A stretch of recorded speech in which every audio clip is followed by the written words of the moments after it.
রহমতুল্লাহি ওবরকাতু। প্রিয় দর্শক, আপনারা দেখতে পাচ্ছেন যে আমাদের বাগে জান্নাত মসজিদ দেখতে অনেক সুন্দর লাগছে। যে আমরা আসরের নামাজ আদায় করার জন্য মসজিদে আসছি, তো এখানে এসে আমাদের অনেক সুন্দর লাগলো।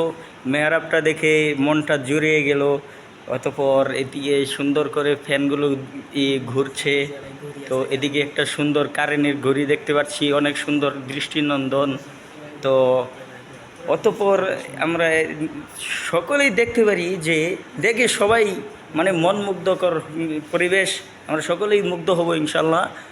দেখতে পাচ্ছি এদিকে বাহিরেও খুব সুন্দর পরিবেশ, অনেক ভালো লাগলো মসজিদে এসে। কিন্তু এইখানে আমরা একজন চাচাকে দেখতে পাচ্ছি যে এই উনি এখানে খালি গায়ে একটি টুপি মাথায় দিয়ে বসে আছেন। তো আমরা ওনার কাছে কিছু এই মসজিদ সম্পর্কে এবং ওনার সম্পর্কে জানার চেষ্টা করবো ইনশাল্লাহ। তো আপনার নাম কি বলেন, আপনার নাম কি? জি চাচা, কথা বলেন। আমরা সাক্ষাৎকারের জন্য এসেছি, এটা মিডিয়াতে ছাড়া হবে, আপনাকে সকলেই দেখবে। বলেন আলহামদুলিল্লাহ। আপনার নাম কি? আমার নাম বাবায় রাখছে আদর কইরা মোহাম্মদ ইউসুফ আলী।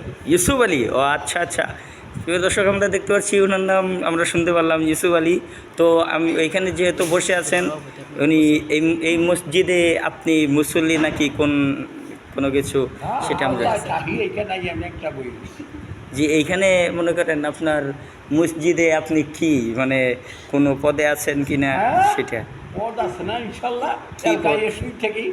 কি পদ, আপনি কোন পদে আছেন মসজিদের? সভাপতি না সেক্রেটারি না কোনটা, ক্যাশিয়ার?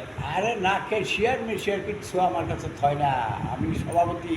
ও আচ্ছা, হে বড় দুঃখের ব্যাপার যে আমরা দেখতে পাচ্ছি যে মসজিদের একজন সভাপতি সাহেব উনি এরকম খালি গায়ে বসে থাকে। তো আমরা তার জন্য সকলে দোয়া করবো, আল্লাহ তাআলা যেন তাকে হেদায়েত দান করেন এবং খালি গায়ে যেন আর কোনো সময় না